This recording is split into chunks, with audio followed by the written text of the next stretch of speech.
In this video, we will discuss the case of District of Columbia versus Heller. This will be presented by Darren Yang and Ryan Friedrichs. This case deals with the Second Amendment, the right to bear arms. It was the first case involving the Second Amendment since United States v. Miller in 1939. In 2003, Dick Heller, a resident of the District of Columbia, applied for the registration of a handgun, but his application was denied. He filed a complaint to the Federal District Court of D.C., claiming that it violated his Second Amendment right to bear arms. He was told his application violated the Firearms Regulation Act of D.C. Above is a picture of Dick Heller. Passed in 1975, the Firearms Regulation Act regulated the use of firearms in the District of Columbia.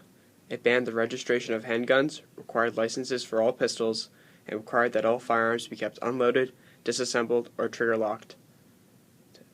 The District Court dismissed Heller's complaint and ruled that the Second Amendment applied only to militias, such as the National Guard, and not to private gun ownership. In 2007, Heller appealed the case to the U.S. Court of Appeals, the District of Columbia Circuit. In a 2-1 ruling, the appeals court ruled that the Second Amendment does protect private gun ownership and that the Firearms Regulation Act violated the Second Amendment. On June 26, 2008, in a 5-4 ruling, the U.S. Supreme Court declared two provisions of the Firearms Regulation Act to be unconstitutional, specifically the ban on handguns and the requirement that firearms be kept unloaded, disassembled, or trigger-locked. Chief Justice John Roberts was part of the majority opinion.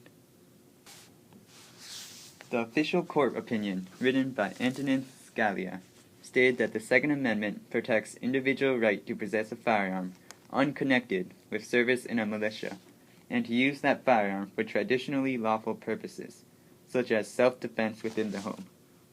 The Firearms Regulation Act would jeopardize self-defense. Does the Second Amendment also restrict state and local governments? This was not addressed in D.C. v. Miller. Yes, in 2010, in McDonald v. City of Chicago, the Supreme Court ruled that the Second Amendment does apply to state and local governments. Thank you for watching our video, and we hope you learned a lot about D.C. v. Heller.